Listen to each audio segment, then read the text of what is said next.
Marcus Johnson, de 18 años, salió del campo de fútbol después del entrenamiento y desapareció en la noche de octubre.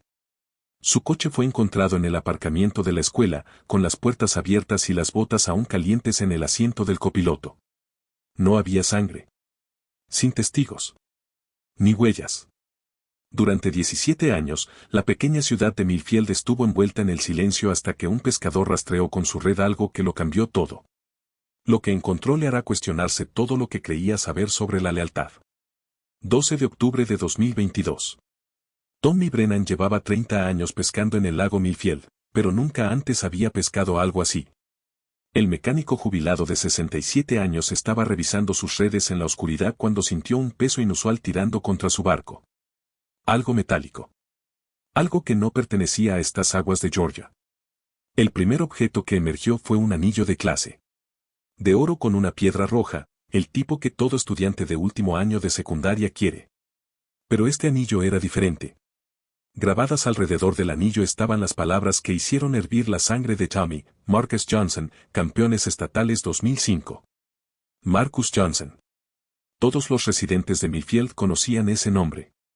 El quarterback estrella que desapareció sin dejar rastro el 14 de octubre de 2005, pocos días antes del partido por el campeonato que habría hecho historia. El joven cuya desaparición había destrozado una pequeña ciudad y dejado a una familia con preguntas sin respuesta. A Tommy le temblaban las manos cuando sacó el segundo objeto, una cartera de piel encharcada que se había conservado gracias a las singulares condiciones minerales del lago. Dentro había un carné de conducir con la cara sonriente de Marcus, una foto del equipo Millfield Eagles de 2005 y $43 que nunca se gastarían. Pero fue el tercer objeto el que confirmó lo que Tommy había sospechado durante 17 años. Las llaves del coche en un llavero del Instituto Millfield, con el metal pulido por los innumerables entrenamientos y partidos. Las llaves que pertenecían a un Honda Civic de 1997 que supuestamente había echado a Marcus Johnson de la ciudad para siempre. Tommy sabía lo que estaba viendo. Pruebas. Pruebas de que Marcus Johnson nunca había salido de Millfield. En cuestión de horas, los buzos de la Oficina de Investigación de Georgia descubrieron el coche de Marcus a 40 pies bajo la superficie, lastrado deliberadamente con bloques de hormigón en la parte más profunda del lago. Dentro encontrarían los restos de un chico de 18 años cuyo único delito era ser demasiado bueno, demasiado listo y demasiado negro para que algunos lo toleraran. Pero el descubrimiento de Tommy Brennan resolvería algo más que un misterio de 17 años. Desvelaría una conspiración que llegaba a todos los rincones de la estructura de poder de Millfield. Agentes de policía, jueces, líderes empresariales y ciudadanos respetados que habían pasado casi 2 décadas protegiendo un secreto que los destruiría a todos. La verdad sobre Marcus Johnson por fin salía a la superficie. Y con ella, el ajuste de cuentas que Millfield había eludido durante 17 largos años. 15 de septiembre de 2005, un mes antes de que Marcus Johnson desapareciera para siempre. La cafetería del Instituto Millfield estalló en vítores cuando Marcus Johnson entró por la puerta, todavía con su camiseta de entrenamiento y las rodillas manchadas de hierba. A sus 18 años, no solo era el quarterback estrella de los Eagles, sino también el primer quarterback negro de la historia del distrito, y los había conducido a su mejor temporada en 20 años.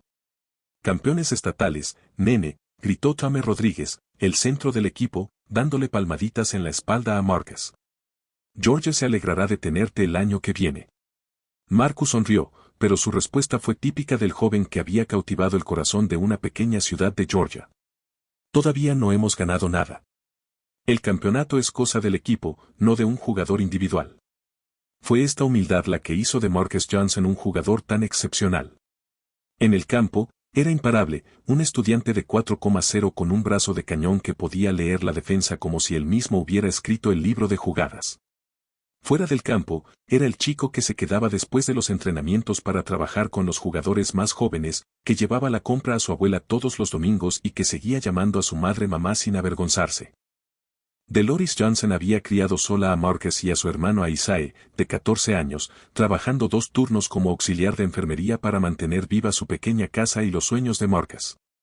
Cada viernes por la noche, observaba desde las gradas cómo su hijo completaba un pase imposible tras otro, sabiendo que cada touchdown le acercaba más a una beca completa para la Universidad de Georgia. Ese chico va a llegar lejos, decía la abuela hacia quien quisiera escucharla. Siempre está escribiendo en su diario y hablando de contar historias en la televisión algún día. El fútbol es su billete a cosas mayores. Marcus llevaba diarios detallados sobre sus experiencias como primer quarterback negro de Mayfield, documentando desde las pintadas racistas que aparecían ocasionalmente en su taquilla hasta el sorprendente apoyo que recibía de compañeros y aficionados. Planeaba estudiar periodismo en la UGA y quizás intentar ser locutor después de su etapa como jugador. Quiero demostrar a otros chicos como yo que es posible, declaró al periódico local. El fútbol abre puertas, pero la educación las mantiene abiertas. Pero en septiembre de 2005, Marcus Johnson era simplemente un adolescente viviendo su sueño. Un equipo invicto, ojeadores universitarios sentados en las gradas cada viernes y una familia que creía que podía conseguir cualquier cosa que se propusiera. Poco sabía él que algunas personas de Mayfield veían su éxito no como una inspiración, sino como una amenaza que había que eliminar. 14 de octubre de 2005. Marcus Johnson trotó por el aparcamiento del Instituto Mayfield, con sus zapatos de tacos repiqueteando sobre el asfalto mientras se dirigía a su Honda Civic de 1997. El entrenamiento se había retrasado, el entrenador quería perfeccionar las nuevas jugadas de pase para el crucial partido de la semana siguiente contra sus rivales del otro lado de la ciudad. El campeonato estatal estaba al alcance de la mano y todos podían sentirlo. Nos vemos el lunes, MJ, gritó Jake Patterson, el receptor del equipo, mientras subía a su camioneta. Vamos a destruir Riverside. Marcus le devolvió el saludo y sacó las llaves del bolsillo. El aparcamiento estaba casi vacío, con solo unos pocos coches pertenecientes al personal de seguridad y el guardia de seguridad haciendo su ronda. Las noches de octubre en Georgia aún tenían el calor del verano, y Marcus bajó las ventanillas antes de arrancar el motor. Aquella fue la última vez que alguien admitiría haber visto con vida a Marcus Johnson. A las 20:30, el vigilante Willie Hess vio el Honda de Marcus en el aparcamiento, con las puertas abiertas y el motor aún caliente. Las botas de fútbol de Marcus estaban en el asiento del copiloto, todavía húmedas por el sudor del entrenamiento. Su bolsa de deporte estaba en el asiento trasero y sus deberes esparcidos por el suelo. Pero el propio Marcus había desaparecido. Fue como si se hubiera bajado un momento, dijo Hayes a la policía. La radio seguía encendida, el aire acondicionado estaba en marcha. Parecía que estaba a punto de volver. Pero Marcus no volvió. Su teléfono móvil había desaparecido. Su cartera había desaparecido. No había señales de lucha, ni cristales rotos, ni sangre. Solo un coche vacío con el motor en marcha y un misterio que perseguiría a Mayfield durante 17 años. La primera llamada se produjo a las 9:15 de la noche, cuando Marcus no acudió a su habitual cena de los sábados por la noche con la abuela Essie. Dolores Johnson intentó llamarle repetidamente, y cada llamada sin respuesta le hacía un nudo en el estómago. A las 10:30 de la noche, condujo por la ciudad, comprobando todos los lugares en los que Marcus podría haber parado. El informe policial, presentado a las 23:47, era breve y desdeñoso: posible huida. El sujeto puede haberse marchado voluntariamente debido a la presión de los reclutadores universitarios. Pero Dolores Johnson sabía que no era así. Marcus no huía de los retos, los afrontaba de frente. No renunciaría a su familia, a su equipo ni a sus sueños pocos días antes del partido más importante de su vida. Lo que ella no sabía era que el éxito de Marcus le había convertido en un objetivo. Que algunas personas en Mayfield veían su éxito no como un motivo de orgullo, sino como una amenaza a la forma en que siempre habían sido las cosas. Y que por la mañana comenzaría un encubrimiento que duraría 17 años. 15 de octubre de 2005. El jefe Bobby Garrett llevaba 15 años siendo el mejor policía de Mayfield, pero nunca había trabajado en un caso de desaparición que implicara al quarterback estrella de la ciudad. De pie en el aparcamiento del instituto donde se había encontrado el coche de Marcus, Garrett parecía menos interesado en buscar pistas que en comprobar la historia. Probablemente toda la presión de la universidad pudo con él, dijo Garrett a la pequeña multitud de preocupados padres y compañeros de equipo reunidos al amanecer. Ya saben cómo es con estos chicos, se asustan y huyen. Aparecerá en Atlanta o en algún sitio e intentará hacer un gran tiro. Pero Dolores Johnson no se lo creía. Se había pasado la noche llamando a hospitales, centros de acogida y a todos los amigos que Marcus había mencionado. Conocía a su hijo, y huir no estaba en su naturaleza. Jefe, tiene que llamar a la policía estatal, exigió Dolores, con voz firme a pesar del cansancio.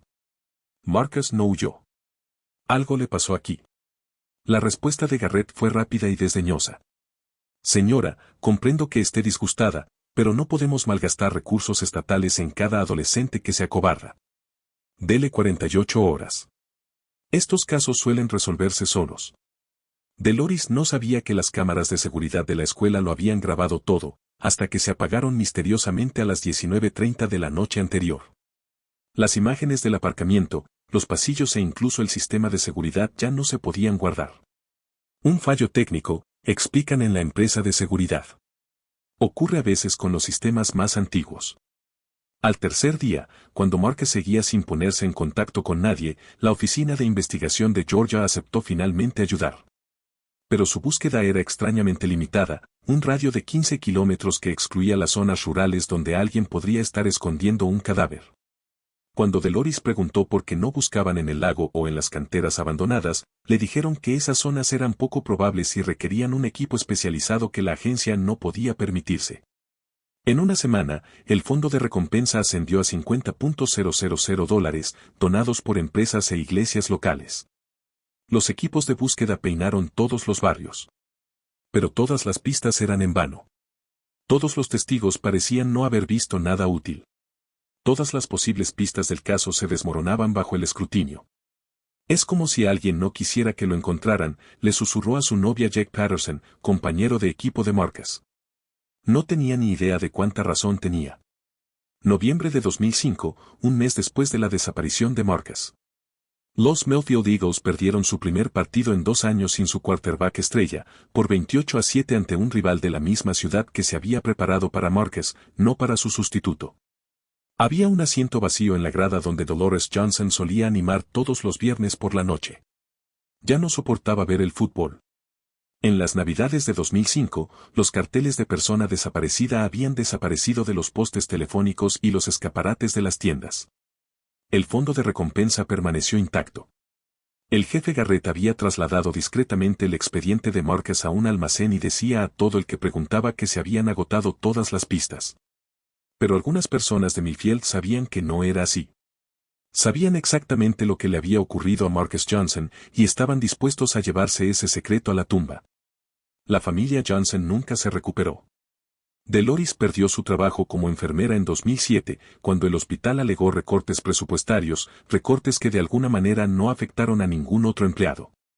Aisae se trasladó a un colegio del distrito vecino después de sufrir el acoso constante de compañeros cuyos padres le susurraban que su familia no puede dejar dormir a los perros. ¿Por qué no podéis aceptar que Marcus se escapó? Se convirtió en el lema no oficial del pueblo cada vez que alguien mencionaba el caso. En 2010, la salud de la abuela se empeoró cada vez más. El estrés de perder a Marcus y ver cómo se desintegraba su familia le había pasado factura. Murió en 2018 y nunca supo que había sido de su nieto, que llevaba sus compras y escribía sus sueños en diarios que nunca se publicarían. La conspiración de silencio no fue accidental, fue forzada. Cuando un joven periodista del Atlanta Constitution intentó investigar la desaparición de Marcus en 2012, su editor canceló abruptamente el reportaje, alegando que no había fuentes creíbles. Cuando Deloris contrató a un investigador privado en 2015, su coche fue objeto de vandalismo y su oficina asaltada antes de que se retirara del caso. Cualquiera que hiciera demasiadas preguntas se enfrentaba a problemas. Pérdida de empleo, denegación de crédito, aislamiento social. El mensaje era claro, no se podía hablar de la desaparición de Marcus Johnson. Pero los secretos roen el alma de la gente. Algunos residentes del pueblo desarrollaron problemas con el alcohol. Otros abandonaron Millfield porque no podían vivir con lo que sabían. Algunos intentaron confesarse con sus pastores, solo para que les dijeran que algunas verdades son demasiado peligrosas para este mundo. Durante 17 años, Millfield vivió con las manos manchadas de sangre, protegido por una conspiración de silencio que llegaba a todos los rincones de la estructura de poder de la parroquia. 12 de octubre de 2022. Tommy Brennan llevaba 3 décadas colocando sus redes en el mismo lugar del lago de Millfield. El mecánico jubilado conocía cada centímetro de esta masa de agua, cada cresta submarina y cada desnivel. Pero cuando su red salió a la superficie aquella mañana, reveló algo que rompería 17 años de silencio cuidadosamente cultivado. El anillo de campeón de Marcus Johnson brillaba dulcemente a la luz del amanecer, con su piedra roja aún resplandeciente a pesar de los años transcurridos bajo el agua. El anillo que debía decir campeones estatales 2005 si las Águilas hubieran ganado el partido, Marcus nunca había podido jugar. A Tommy le temblaban las manos mientras miraba fijamente la prueba que había sacado de 12 metros de agua del lago de Georgia. Hacía años que sospechaba que Marcus no se había escapado, demasiadas cosas de la historia oficial no tenían sentido. Pero tener pruebas en la mano no era lo mismo que albergar sospechas. En cuestión de horas, Tommy había acudido directamente a la oficina de investigación de Georgia, sin pasar por las autoridades locales. Había vivido en Mayfield el tiempo suficiente para saber que algunos secretos estaban protegidos por gente de uniforme. El equipo de recuperación submarina del FBI llegó hacia el mediodía. El equipo de sonar reveló lo que Tommy había temido, un vehículo en el fondo del lago, colocado deliberadamente en la zona más profunda, donde los buceadores recreativos nunca se aventurarían. Se necesitó equipo especializado para sacar el Honda Civic 1997 de Marcus de su tumba acuática. Cuando por fin lo sacaron a la superficie, el coche contaba una historia que nadie en Mayfield quería contar. Los bloques de hormigón están sujetos al chasis. Las ventanillas están bien enrolladas. Y en el asiento del conductor, lo que quedaba de un chico de 18 años cuyo crimen fue demasiado exitoso para que algunos lo toleraran. Las conclusiones preliminares del forense fueron inmediatas y devastadoras: traumatismo craneal por objeto contundente. Marcus Johnson no se había ahogado, había sido asesinado antes incluso de que su cuerpo tocara el agua. Aquella noche, las furgonetas de las noticias llegaron a Mayfield por primera vez desde 2005. La conspiración de silencio que había protegido a los asesinos durante 17 años amenazaba con desmoronarse bajo el peso de unas pruebas que no podían explicarse, destruirse ni negarse. La red de pesca de Tommy Brannan había atrapado algo más que un anillo. Había atrapado justicia, que por fin salía a la superficie tras 17 años bajo el agua. 25 de octubre de 2022, Juzgado del Condado de Mayfield. La fiscal Sarah Mitchell se presentó ante una sala abarrotada y pronunció las palabras que 17 años de silencio habían tratado de impedir. Hoy anunciamos la detención de 5 personas en el caso del asesinato de Marcus Johnson, incluido el ex jefe de policía Bobby Garrett. La verdad era más fea de lo que nadie había imaginado. Marcus no había sido asesinado por un asaltante al azar o un crimen pasional. Había sido asesinado por un grupo coordinado de prominentes hombres blancos que veían su éxito como una amenaza a la jerarquía racial de Mayfield. La conspiración había comenzado en la oficina de construcción de Resutton, donde 5 hombres se reunían regularmente para discutir lo que ellos llamaban mantener las normas de la comunidad. Cuando Marcus llevó a los Eagles a su mejor temporada en décadas, atrayendo la atención nacional y a ojeadores universitarios, estos hombres decidieron que se había convertido en un jugador demasiado visible, demasiado exitoso y demasiado inspirador para otros jóvenes negros. No podían tolerar que un quarterback negro fuera la imagen de su ciudad, declaró Mitchell a la prensa. Marcus representaba un cambio que no aceptaban. El asesinato se planeó durante semanas. El 14 de octubre de 2005, el sargento de policía Billy Crawford esperaba en el aparcamiento del colegio mientras Marcus terminaba su entrenamiento. Cuando Marcus llegó a su coche, Crawford y Resutton le tendieron una emboscada y le golpearon hasta matarle con un bate de béisbol detrás de la caseta de herramientas del colegio. El juez Walter Hayes, propietario de la finca frente al lago, proporcionó el lugar para la eliminación. El servicio de grúas de Tommy Morrison retiró el cadáver y el coche al amparo de la oscuridad. El jefe Garrett coordinó el encubrimiento, destruyendo pruebas e intimidando a los testigos durante 17 años. Las pruebas de ADN recuperadas del coche de Marcus coincidían con las de los 5 conspiradores. Los registros de teléfonos móviles mostraron que estaban juntos la noche del asesinato. Los registros financieros mostraron que se hicieron pagos para silenciar a posibles testigos. Esto no fue solo un asesinato, declaró el fiscal federal James Wilson. Este fue un crimen de odio diseñado para aterrorizar a toda una comunidad para que acepte que la excelencia negra no será tolerada. Billy Crawford, que se enfrenta a cadena perpetua, rompió por fin la conspiración de silencio que había protegido a los asesinos durante casi 2 décadas. En su confesión, describió no solo el asesinato de Marcus, sino también los años de intimidación sistemática destinados a ocultar la verdad. La pesadilla de 17 años de complicidad de Mayfield había llegado a su fin. Por fin se vislumbraba justicia para Marcus Johnson. 15 de marzo de 2023, Tribunal Superior de Georgia. El martillo cayó finalmente cuando la juez Rebecca Torres condenó a Reza y Billy Crawford a cadena perpetua sin libertad condicional por el asesinato de Marcus Johnson. El juez Walter Hayes, Tommy Morrison y el ex jefe de policía Bobby Garrett recibieron condenas de entre 25 años y cadena perpetua por conspiración y violación de los derechos civiles. Pero la justicia en la sala fue solo el principio. Los 47 millones de dólares concedidos a la familia Johnson en concepto de indemnización por muerte por negligencia fue la mayor suma de la historia de Georgia. Dolores Johnson, que ahora tiene 61 años, se plantó en la escalinata del tribunal y pronunció las palabras que llevaba 17 años esperando oír: mi hijo por fin puede descansar en paz. La propia Mayfield se enfrentaba a un ajuste de cuentas que iba mucho más allá de las condenas penales. El Departamento de Justicia puso a todo el Departamento de Policía bajo supervisión federal, disolvió el cuerpo y transfirió sus funciones al sheriff del condado. Los funcionarios municipales que habían permitido el encubrimiento se vieron obligados a dimitir y se eligieron nuevos dirigentes con promesas de transparencia y rendición de cuentas. La beca Marcus Johnson Memorial, financiada por el acuerdo, envía ahora a 15 estudiantes a la universidad cada año, independientemente de su origen étnico o procedencia. El Instituto Mayfield renunció definitivamente al número de su camiseta y rebautizó su estadio con el nombre de Marcus Johnson Memorial Field.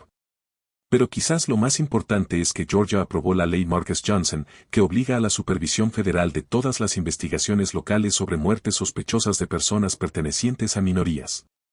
Tommy Brennan, el pescador cuyo descubrimiento rompió 17 años de silencio, recibió el Premio Ciudadano al Valor. Aprovechó el reconocimiento para crear una fundación de apoyo a las familias con casos sin resolver, demostrando que la gente corriente puede destapar casos de corrupción extraordinarios. No todos en Mayfield acogieron con satisfacción los cambios. Algunos residentes aún defienden a los conspiradores condenados, alegando que eran hombres buenos que cometieron errores. El impacto económico de la supervisión federal y los acuerdos judiciales causaron resentimiento entre quienes preferían el antiguo silencio. Pero para Dolores Johnson, que enterró a su hijo en octubre de 2023, la victoria más importante no fue económica ni legal, fue la verdad. La historia de Marcus se convirtió en un caso de estudio sobre la persecución de los delitos de odio y en un recordatorio de que la justicia, aunque se retrase, aún puede surgir. Como dijo Tommy Brennan en el funeral de Marcus, la verdad no permanece enterrada para siempre. A veces solo hace falta la persona adecuada dispuesta a sacarla a la luz. La historia de Marcus Johnson nos recuerda que, a veces, los enemigos más peligrosos no son extraños que acechan en las sombras, son vecinos, funcionarios y líderes comunitarios que se esconden tras las insignias y el respeto. Durante 17 años, todo un pueblo ha antepuesto la lealtad a los asesinos a la justicia para un adolescente asesinado. Pero también demuestra que la verdad siempre sale a la luz, incluso cuando los poderosos intentan ocultarla. La valentía de un pescador destapó una conspiración que llegaba a todos los rincones de la estructura de poder de Mayfield y demostró que los ciudadanos de a pie pueden hacer frente a una corrupción extraordinaria. La cuestión no es si hay más Marcus Johnsons en el fondo de los lagos de Estados Unidos. La pregunta es, ¿quién tendrá el valor de tirar de sus redes y exigir respuestas? ¿Cuál es su opinión? ¿Cuántas ciudades pequeñas más albergan secretos mortales?